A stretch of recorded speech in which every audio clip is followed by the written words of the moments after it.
안녕하세요. 참 좋은 제자들 교회 이서영 목사입니다. 부활의 복에 대해서 말씀드립니다. 성경 말씀부터 보겠습니다. 이 말씀을 마치시고 그들이 보는데 올려져 가시니 구름이 그를 가려 보이지 않게 하더라. 올라가실 때 제자들이 자세히 하늘을 쳐다보고 있는데 흰옷 입은 두 사람이 그들 곁에 서서 이르되 갈릴리 사람들아 어찌하여 서서 하늘을 쳐다보느냐. 너희 가운데서 하늘로 올려지신 이 예수는 하늘로 가심을 본 그대로 오시리라 하였느니라. 아멘. 부활은 매우 중요합니다. 그러므로 사도신경을 고백할 때 어떻게 고백하지요? 예수님의 부활을 믿는다고 고백하지요. 새로 번역된 사도신경인데요. 장사된 지 사흘 만에 죽은 자 가운데서 다시 살아나셨으며 뿐만 아니라 예수님의 부활과 더불어 우리도 부활하는 것을 믿는다고 고백하지요. 몸의 부활과 영생을 믿습니다. 아멘. 이와 같이 부활신앙은 우리의 신앙 고백에 있어서 매우 중요한 부분을 차지하지요. 또 나아가 이 고백은 고백으로 그치지 않고 실제로 일어나는 사건이기에 더욱더 중요합니다. 그러므로 이 시간에 부활의 의미를 깊이 묵상하면서 크게 도전받는 그러한 시간이 되시기를 바랍니다. 먼저 지옥불부터 묵상합니다. 지옥불은 어떤 불입니까? 지옥불이 어떤지는 요한계시록을 통해서 어느 정도 알 수 있죠.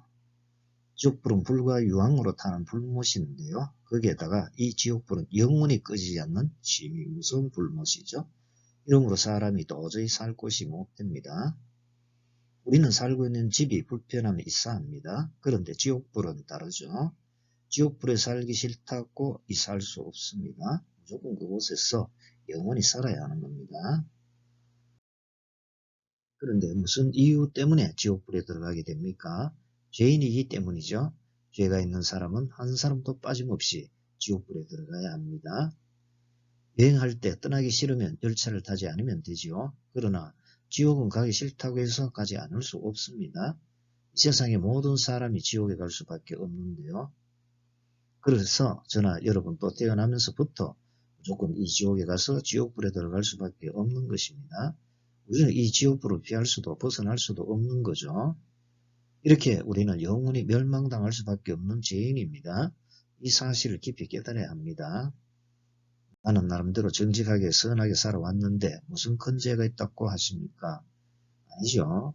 사람으로 태어났다면 좀 잘했던 잘못했던 그 누구도 한 사람도 빠짐없이 죄인이죠. 그래서 저나 여러분이나 한 사람도 빠짐없이 모두 지옥불에 들어갈 수밖에 없는 존재입니다. 우리는 이 사실을 분명히 알아야 하는데요. 왜냐하면 우리 구세주 예수님이 얼마나 귀하신 분이신지 잘 알 수 있기 때문이죠. 우리가 받은 구원이 얼마나 귀한 것인지를 잘 알 수가 있고요.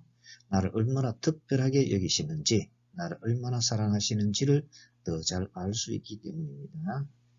또한 남은 여생 동안 무엇을 위해서 살고 어떻게 살아가야 하는지도 알 수 있기 때문이죠. 우리 모두가 의인이어서 자동으로 천국에 들어간다면 구원이 왜 필요하겠습니까? 예수님께서 십자가에서 죽으실 이유도 없고 부활하실 이유도 없습니다. 그렇게 되면 기독교도 구원이 빠진 경건한 삶을 사는 하나의 종교가 되겠죠. 그러나 기독교가 생명의 종교인 것은 구원이 있기 때문입니다. 예수님의 십자가의 죽으심과 부활이 있기 때문이죠. 이처럼 예수님은 죄값으로 지옥불에 들어갈 수밖에 없는 우리를 구원해 주셨는데요. 우리 모두가 멸망당할 수밖에 없는데 예수님께서 십자가에서 대신 죄값을 치러주셨죠. 그래야 지옥불에 갈 수밖에 없는 우리를 지옥불에 들어가지 않게 하시고 오히려 구원을 받고 천국에 들어가게 하신 것이죠. 그러므로 우리를 대신해서 죽으시고 부활하셔서 우리를 구원해 주신 주 예수님께 깊이 감사드리면서 주 예수님을 보다 더 사랑하시는 성도님들이 되시기를 바랍니다. 두 번째로 영원히 사는 것에 대해서 묵상해 보겠습니다. 넌센스 퀴즈에 이러한 것이 있습니다. 사람들이 가장 좋아하는 영화가 무엇인지 아십니까? 부귀 영화라고 합니다. 그런데 이 부귀 영화가 영원합니까? 일시적입니다. 아무리 부귀 영화를 누린다고 해도 영원히 누릴 수는 없죠. 영생 복락은 돈으로 살 수도 없고 힘으로 잡을 수도 없고 명령해서 가질 수 있는 것도 아닙니다. 아무리 수천억 원의 돈이 있어도 사지 못하고요. 막강한 군대와 권력을 동원해도 되지 않습니다.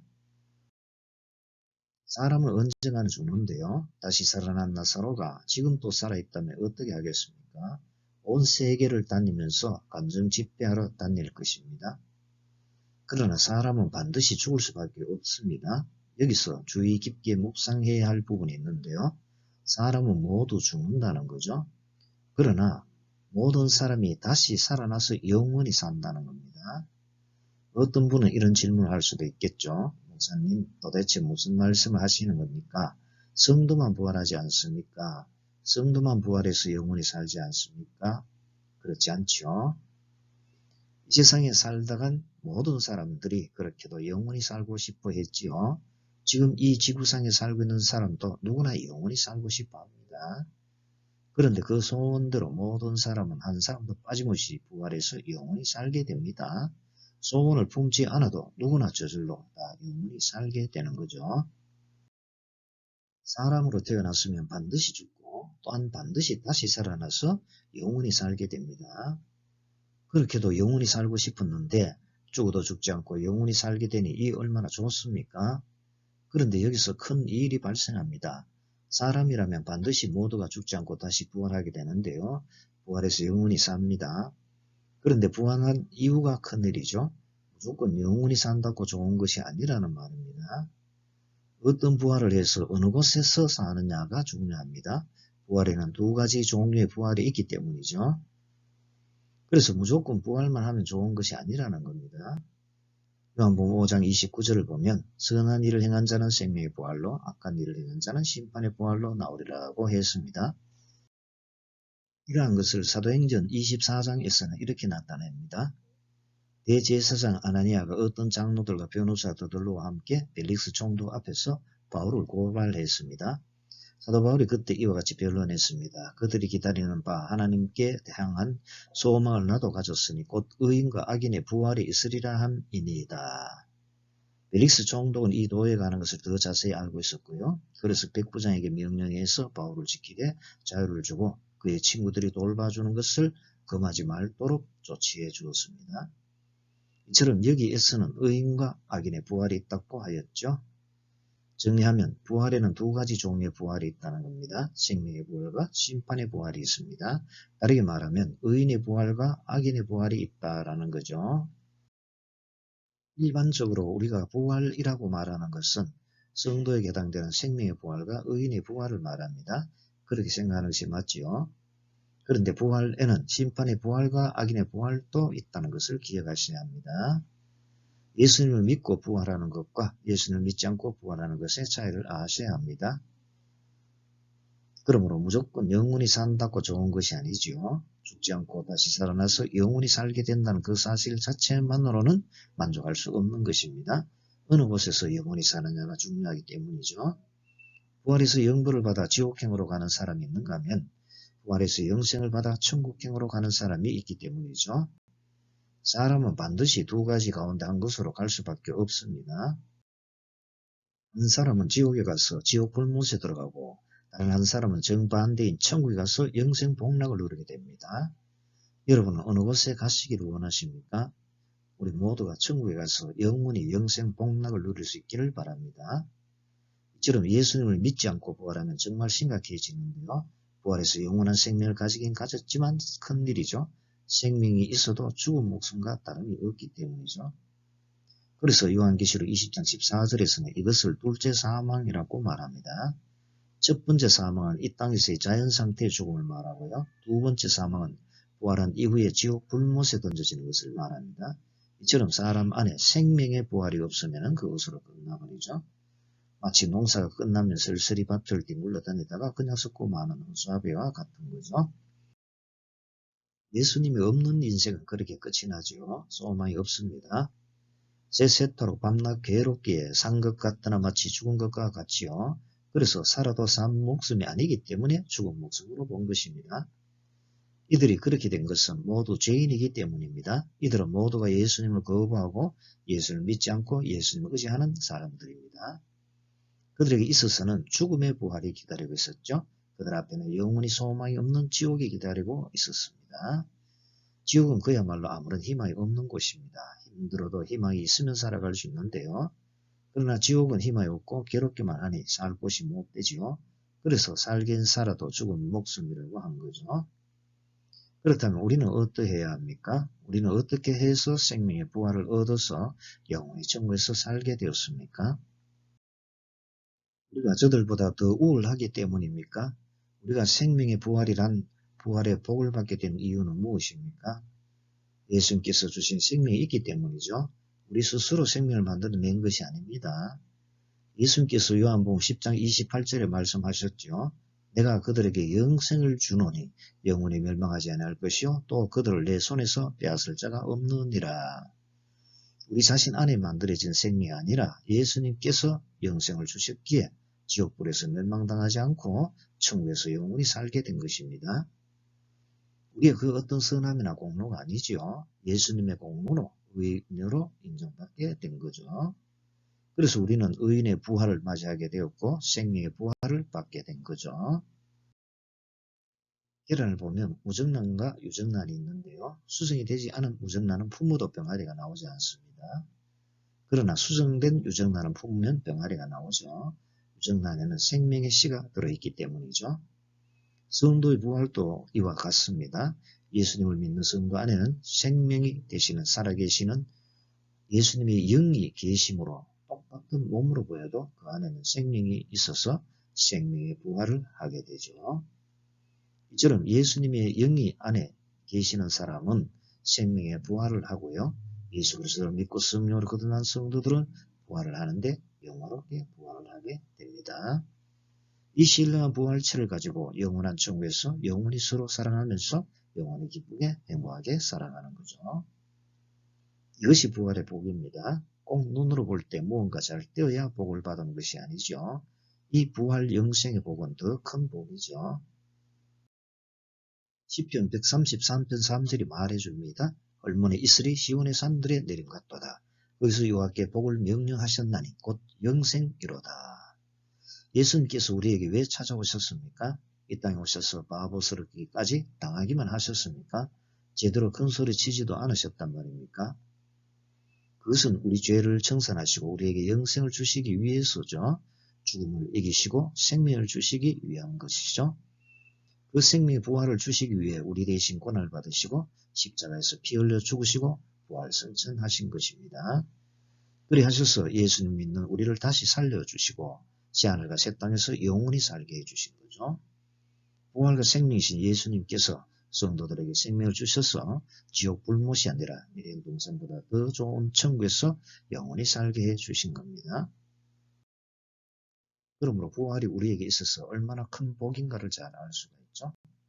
성도라면 모두가 이 놀라운 부활의 복을 받은 줄로 믿으시기를 바랍니다. 마지막으로 부활을 맞이하는 자세에 대해서 묵상해 보겠습니다. 우리는 부활을 어떤 자세로 맞이해야 하겠습니까? 부활은 성도에게 있어서 실제로 일어나는 사건이요 매우 중요한 사건입니다. 예수님 부활이 내 부활인 것을 믿는 것, 이것은 큰 복을 받은 거죠.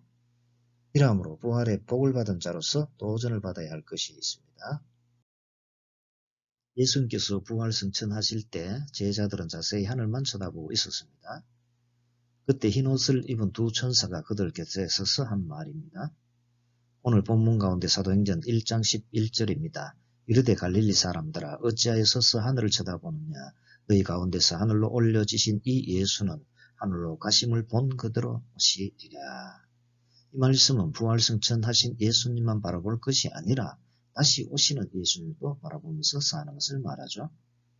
다시 말씀드리면 다시 오시는 예수님을 맞이하는 자세로 이 세상을 살아가는 것을 뜻한다라는 겁니다. 예수님이 다시 오실 때 우리는 부활하게 되는데요. 부활한 다음에 우리는 예수님을 만나게 됩니다.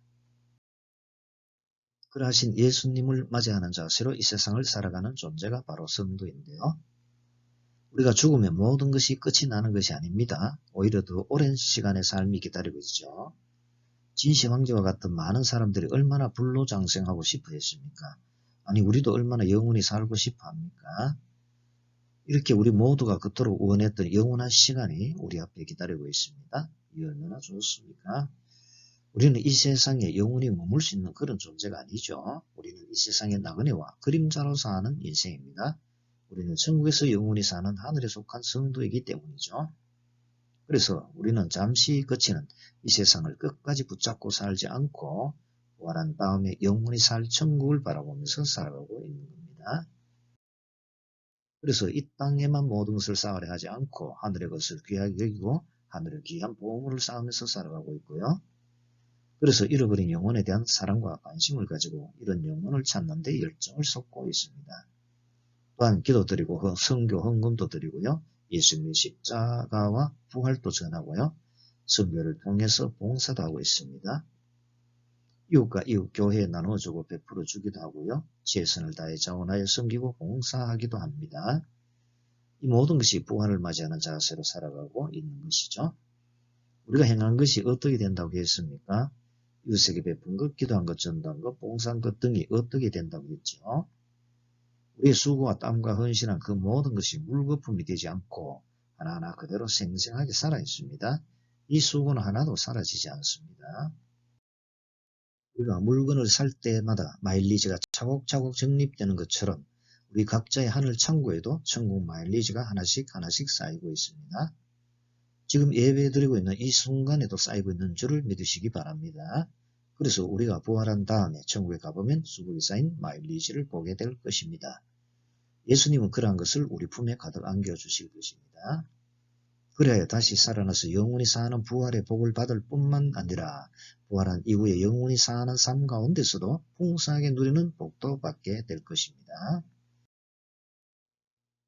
이제 도전을 드리면서 말씀을 마치려 합니다. 지금 우리가 몸담고 있는 자리가 부활을 살아가는 자리인데요. 부활을 실천하는 자리라는 겁니다. 하나님은 이렇게 부활을 살아가는 사람을 찾으시는데요. 우리가 바로 그 사람이 되지 않으시겠습니까? 우리 모두 이 질문에 귀를 기울여 봅시다. 오늘 본문 11절에 나오는 질문입니다. 어찌하여 서서 하늘을 쳐다보느냐? 그렇습니다. 예수님께서 부활 성천하신 것만 바라보는 것이 아니라 다시 오시는 예수님도 바라볼 수 있기를 원합니다. 그러기 위해서 우리 죄를 대신해서 십자가에 죽으시고 부활하셔서 우리에게 부활의 생명을 주셔서 부활의 복을 주신 주 예수님께 깊이 감사드리시기를 바랍니다. 그리고 다시 오시는 예수님을 맞이하는 자세로 보다 더 주 예수님을 사랑하시고 보다 더 주 예수님을 잘 따르시는 성도님들이 되시기를 바랍니다.